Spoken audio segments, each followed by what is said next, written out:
Well, hey folks, it's your old pal King Waspinator. Welcome back to Total Party Skills. I've seen a few comments kind of asking if I'd make a video talking a bit about my opinion on the Kickstarter for Teenage Mutant Ninja Turtles and Other Strangeness, and my general thoughts on it. I mean, it was the very first role-playing game I actively played, although technically that was a Mutants Down Under adventure, less so like a modern-day set TMNT adventure. I mean, from what I've read, the materials they're releasing are the original game rules. I'm not sure if it's the original version of TMNT or the revised rules set. In either case, for people who complain that, the original Rifts rules are clunky and too much of a 90s kind of crunch as opposed to a more modernized, streamlined version like you get with Rifts Savage Worlds, the fact that they're putting out the TMNT game into an environment where it should do well. Ninja Turtles are still popular with the youths. Role-playing games are popular with the youths. Quite frankly, they're lucky that they even got awarded the rights to put TMNT back out under their label, and it didn't go to another company like Robotech did after they lost Robotech. But it feels like they're going about it kind of the wrong way. This should be an opportunity to update the TMNT rules, not just give them new typefacing and a new cover, as nice that might be. And I don't know, I've always had my own issues with the Kickstarter. I know most people don't agree with them. It doesn't matter if Palladium's not as big of a company as it used to be. It just still seems weird that they would need to raise capital that way on something like a Teenage Mutant Ninja Turtles game. That feels like that's pretty much like a guaranteed moneymaker, and so it's just weird that no one would give them a loan. Undoubtedly, I will end up checking it out when it comes out, one way or the other. I'm not prone to supporting it as a Kickstarter.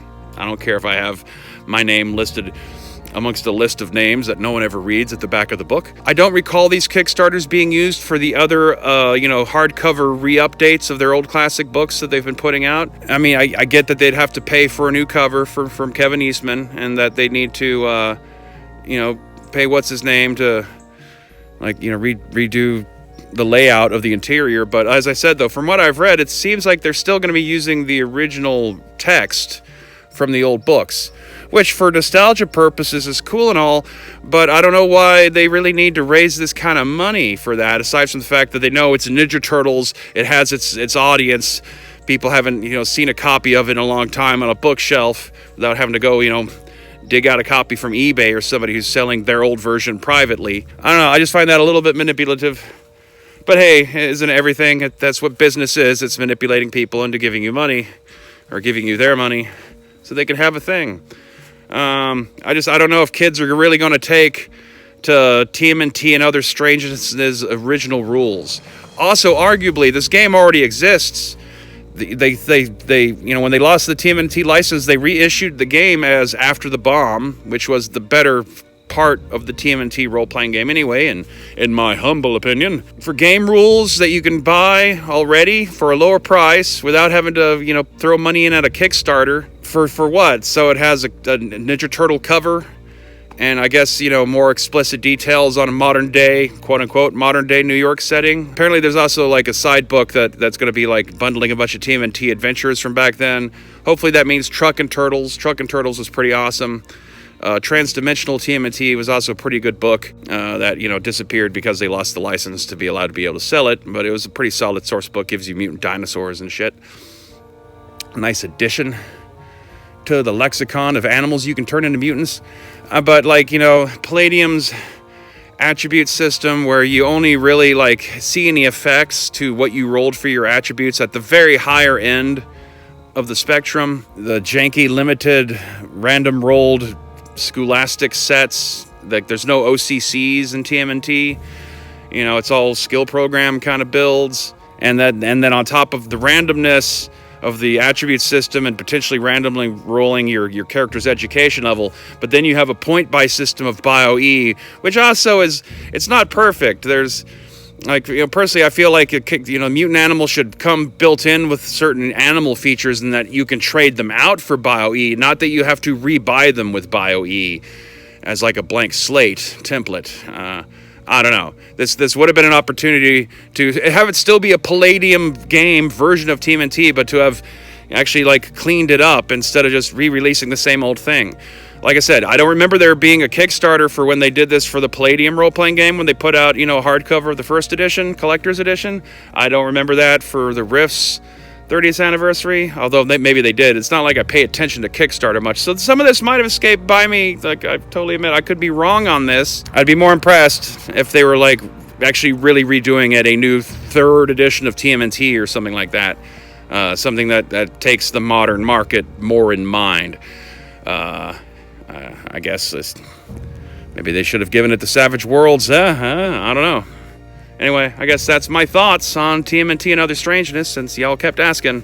So until next time, stay waspinated.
In the distant future of 1999, Amazon time barbarians fight to liberate the women of North America against vast armies of trolls and chads under the control of the Rogan Joe. This original tabletop role-playing game is thick with 2 C's. Available now on Amazon.com and DriveThru RPG.